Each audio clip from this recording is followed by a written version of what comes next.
Hey everybody, welcome to my first live classroom meeting. Today I expect to get over my jitters doing a live event, but also I'm going to show you, mostly I'm going to show you how to do some basic corrections in Photoshop. So if there are any questions, jump in the chat and I'll respond to them here. I expect to do this every week to provide some opportunities for you all to interact in online classes and, other folks out there who want to learn a little bit about Photoshop and image making. So here we go. Let's get this started. Over here in Photoshop, I'm going to click on File, Open, and I have this picture here on my desktop called Old Photo Basic Corrections. I just double click it to open, and we'll see what happens. I've got too many screens going. All right, there we go. Let me go ahead and you've seen me. Hi, I'm here. All right, that's a lot more comfy. So here we have this old picture, September 1971. It's crooked, it's an old, Polaroid, it's lost a lot of its color, but it's a, cool old family photo.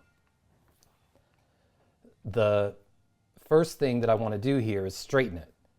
And to do that, I'm going to use the crop tool, which is this one right here on the left-hand side. When you click on the crop tool, the first thing that we can look at, right, is this is crooked. I can't really crop it because it's crooked. I want it to be straight. So I'm going to click on the straighten tool, this little bubble level here, and I get this cursor. And I just click and drag it out along some line in the picture that I think should be straight. Boom, there it is. Pretty nice. Solid beginning. Now back in the crop tool, now I can crop it, right? Now I can make it straight. Up here in the tool options, I'm going to click on the ratio drop down and I'll click 1:1 for square. Then I can just give my cursor over here and drag in this crop box to get a nice square thing. I would normally drag it all the way into the picture like this. But I really like this little Polaroid edge, so I'm going to keep it in there. Then I can, with my mouse cursor buttons, I can click on the image and kind of move it around in my box here to get it where I want it to be. And then I click Enter, and I have this nice image. Notice when I use the crop tool here, it gave me my rule of thirds grid, which is really helpful for putting things where you want them in the picture. One of the reasons I think I like this picture so much is, it's really super rule of thirds. It's a well-composed little old-time snapshot. All right, there's our crop. Now we'll work on the color. What we can do there, right, on the right-hand side in Photoshop is our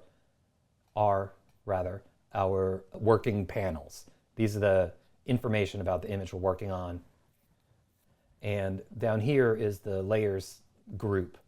Layers are an essential component of Photoshop. They are what allow us to do non-destructive changes in our images. Best part of Photoshop. And in order to maintain my non-destructive work process, I always, in my layers, I click on this background layer and I click and hold and drag it down to this plus, make a new layer.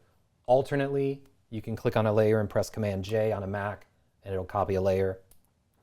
I recommend using the keyboard shortcuts. It makes everything easier. After copying the background layer, I'll turn it off, right? It's locked, it's turned off. I always have that layer. It's never going anywhere. I can always go back to my original image. I double click on that layer name I copied, background copy, and call it working. You can call it whatever you want. And now I'll start working on the color. To do that, I'll come up here to layer and I'll say new adjustment layer, right? An adjustment layer is something you use to make adjustments, right? Changes in the picture.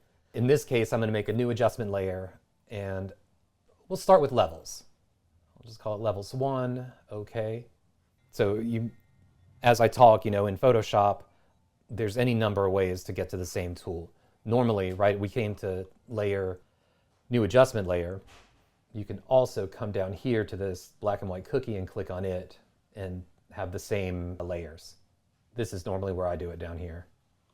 So levels is the level of dark and light in the image. We have dark on the left and white on the black. We have black on one side and white on the other. Literally the values 0 for black and 255 for white, which is what these numbers represent. So you can see that there's no black in this image. Everything falls in this kind of middle gray area, which we can see with our eyes. To make it look much better, we can just drag this black slider in, to about 50. Usually it's a good place to start right here at the edge of the histogram.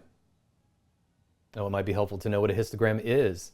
Histogram is what we're looking at here. It's this graph of the color values in the image, or in this case, the black to white value. We don't really have a very good white either, so maybe I'll drag this in some. I think it's making a weird color cast, so I'm not going to mess with it. But we used levels here to kind of add some contrast back in. So I'll turn it off, right? We can see what we did. That doesn't even look great. So let's bump it up a little more. Now we're getting there. And you can navigate by these numbers or whatever you like, but I do it by feel, like most everything. That's a good start. Now let's see. I want to fix the colors, and to do that, I'm going to make a new adjustment layer, and I'm going to call it curves. Well, I'm not going to call it curves. That's what it is. It's curves. So I click on the black and white cookie. I click on curves, and curves is like a fancier levels, right? It allows you to kind of adjust with a little more finesse, right? In this dark area, it's not 100% black. It's just in the dark kind of quarter. And then I want to raise everything above a certain white level up. I've usually found that putting a spot right here where the curve intersects usually right here, the middle kind of hill, I've usually found that putting a spot right there and kind of adjusting it helps me out. That's a little better. We've also always got the option to use the auto button and see what Photoshop thinks. Right? Usually it'll put a dot here, and I find that moving this up is more pleasing for me. Sure, we'll leave it at that for now. There's still way too much yellows, way too much, yellow. One of the ways we can correct for that is to come in. Let's look at color balance. This is a color balance adjustment layer, right? It feels like a lot of yellow and green. So let's see if we can change that color balance a little, make it more magenta, right? You can always turn the eyeballs on and off by clicking on them. Off, on. That's looking a lot nicer. Notice too where it says tone midtones. I'm putting more magenta into the gray areas of the image, right? The midtone areas. If I wanted to change, for example, the highlights here in the shirt, on the forehead, I could change those. I think this image is so in the middle, we're not going to see a big change switching from dark to light. But you can see us having added a little more magenta into the image. I'm also going to go back here and click on one of these droppers, right? This dropper here tells us what's white in the image. And I click on it, and then I'll just find something white, right? This will help us with our color balance in the image itself. But right, I clicked on this fish down here, and I lost everything in the shirt. Let's click on a gray, a middle gray. We'll click on that. That'll help us with our color balance, I hope. Click around here until we find something we like. Yeah, I like this warmer. I like the warmer color. I think it looks more natural, right? So let's remember where we started at. This is our original working layer, the copy of the background layer, and then I put these 3 adjustment layers on top of it to start getting it to where I want it to be color-wise. So that's where we started, and this is where we are now. See, I lost some of the detail in this shirt here, and that looks like it's in the curves. So what I'll do there, maybe I'm going to look for another white spot just because, right? I picked that one. There we go. I brought it back, right? Now it's just a little bit brighter. I want to find a black in here too somewhere, maybe back here in the shade of the trees. Too much, right? Wrong spot. There we go. Now we're getting there. Kind of like that. Very nice. All right. I'm going to press Command 0 to make it bigger on my screen. Always make it as big on your screen as you can do, so you can see what you're doing. And now I'll hold down the Option key again and click on the eyeball. By doing that, I'll turn off all the layers but the one I'm clicking on. So there's before and after. Back here in the levels, this slider is the gamma, the middle point, right? It's the 50% gray. And by sliding it one way or another, we create more gradations of white between mid-gray and 255. Or if you slide it the other direction, you create more black values. And this I find is a good way sometimes to bring things more in or out. You don't want to slide it too far because it gets out of hand fast, but this is usually a nice kind of getting started way to make things look a little nicer, right? So there's before, after. Let's come up here in curves, and we can kind of do the same kind of thing in curves too, right? But I don't think that's going to serve us well in this image. What I'm trying to do is bring this guy back somewhere like this, but I also don't want to lose, all of that. It's real light on the one side, on the right side, and real dark on the left side, which I think, that kind of symmetry and balance adds to I like this picture. All right, that's good enough, right? We can still see, like, he's still there. He hasn't just turned into a blob. It's not too dark. And she's still well lit too. So I'll leave that for the moment. There's before and after, right? We haven't lost too much of him. 0. Although we kind of took care of some of this by changing the black and the white spots with the levels and curves, you can also come in here to the adjustment layers and do a brightness and contrast adjustment. I often start with the auto adjustments, so I'll click auto and see what Photoshop thinks. Right, it lowered the contrast a lot. Look at that. And so I wouldn't want that, right? It's kind of taking out what we just put in. It did make it a lot brighter. It's just too much for me. What if we did 10 and minus 10? And even then, I really miss that contrast. I'll leave it like that. All right. So here we go. Before, after.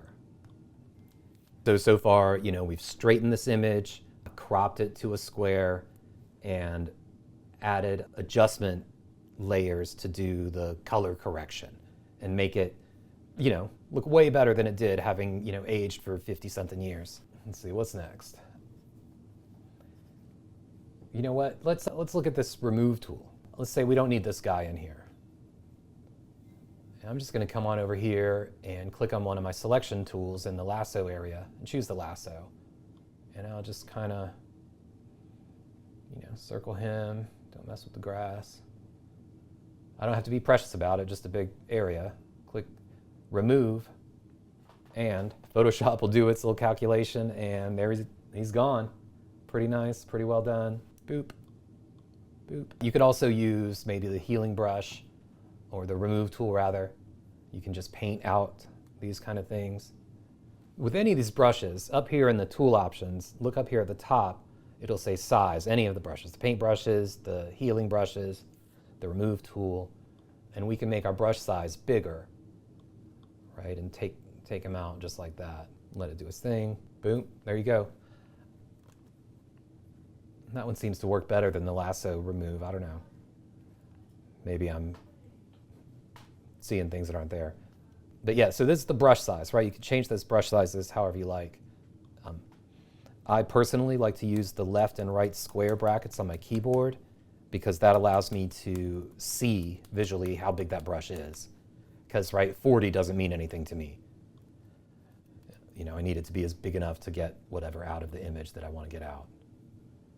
Right? Maybe we just we'll do this. Again, that's my remove tool. Notice too that I changed to the working layer to do these removals. If I had been up here on any of these tools, it wouldn't have worked. Oh no, all the fish are gone. Oh no, where'd the fish go? We'll go on back. Here, right? And also, I probably don't want to be doing that because it is destructive when I remove this or that from the image. So to do what I want to do now, or in order to remove something, like the guy in the blue, I'm actually going to make a new blank layer, create a new layer right here, right by the trash can. Okay, I have a new blank layer. I'm going to click and drag this down here. And here I'm going to call this remove guy. Always name your layers. A lot of times I would call this like retouch if I was doing like a model picture, editing, blemishes, something like that. But here I'm going to call it remove guy, all right? And I've still got my remove tool done. So I'm going to go ahead and in this layer, I'm going to do this. Can't use the tool because the image is transparent, right? What that's telling me is there's nothing on this layer. So I'll click X here and I'll click on sample all layers. Still got my 40 pixel brush and I just kind of do this.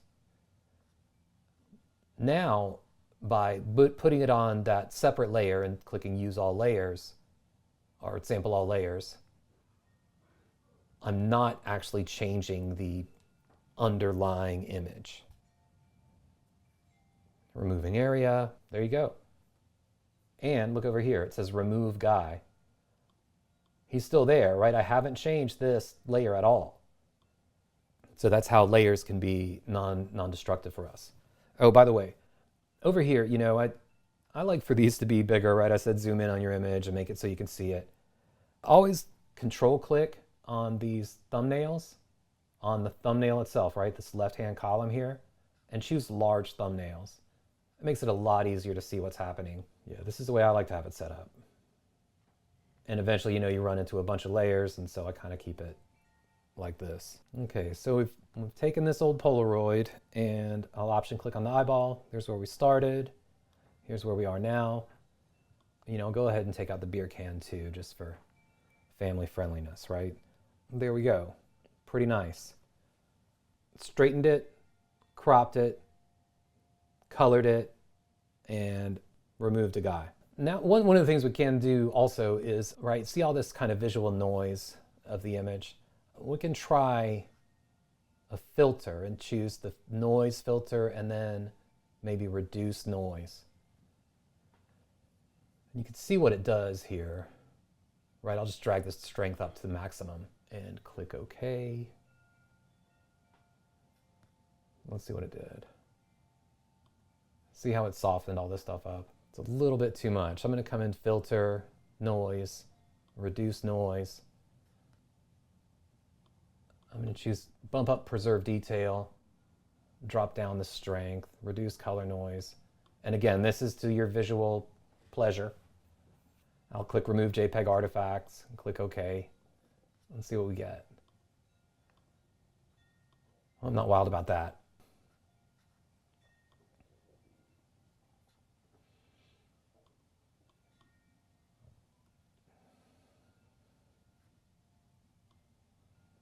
Turn this off. It's like it just made it too mushy.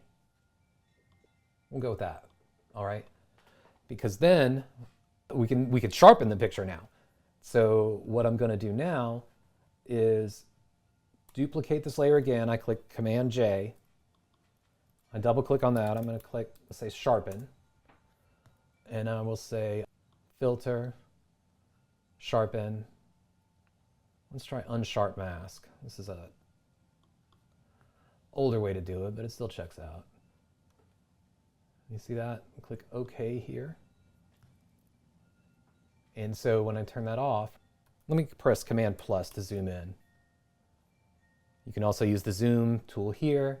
And so, right, we've got this lady's face, sharpen layer, unsharpen, sharpen. Well, that's pretty good, all right? I'm going to go for it. But maybe it's too much, right? I only want some, I'm trying to kind of create a contrast here. So maybe one of the things we can do is look at the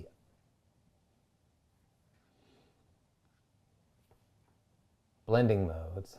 That's not going to work for these because I didn't blend in. I didn't merge the layer earlier. That's a wrong way. Let's just do a mask. These things here, these white places, these white thumbnails are masks. And I'll go ahead and click the mask button on this sharpen layer. click. And what a mask does is like when you're painting your room, right? It tapes things off. It hides things from having changes made to them. So what I'm going to do here is mask everything out. I'll press Command I to flip this mask to black, meaning I can't see what's happening on the sharpen layer at all, right? Look, no change. Double click the, oh, whoops, it already is 100%. Click to zoom in. Right, when I turn this on and off, we're not seeing any change now. And what I actually want to sharpen is kind of her face, this edge here. And to do that, I'm going to press B for brush, or click on the brush tool. And we want white. White reveals, black conceals when you're using Photoshop masks. And so what I'm going to do is paint white around the edge of her face here, kind of over her ear, kind of edge of her hair, to make those features pop out a little more. Maybe we do it a little bit in the fish here. And you can see where I'm painting with white here, that's the part of this layer that's being revealed, right? So what I wanted to do was just give us a little, maybe make her pop out a little more. And, masks are hard to wrap your mind around, but once you do, you'll get it and you'll feel really good about it. So, did that image, size, 10 by 11 inches at 72 pixels per inch is no good. So I'm going to uncheck resample. I'm going to call this 300 and then click resample. I'm going to change that to pixels. It's 728 pixels. I'm going to go ahead and make this one 800. We can get into like sizing images later, but 800 is a good size, and it wasn't that far off from where it was before. I'll click OK. Press Command 0 to bring it all up on my screen. And so, again, here's where we started, and here's where we've ended up. That is, what is it? Brighten, darken, crop, and sharpen, right? We fixed the color, we've resized it, and we have a nice memory picture restored with just some basic Photoshop changes. I'll click on File and Export. Export as JPEG. There's no reason not to save it as a full quality JPEG. This is all fine. Canvas size 800, image size 800, etc. Click Export. Yes, JPEG will lose information. That's standard. Don't worry about it. OK. And I will save it DONE. Click Export.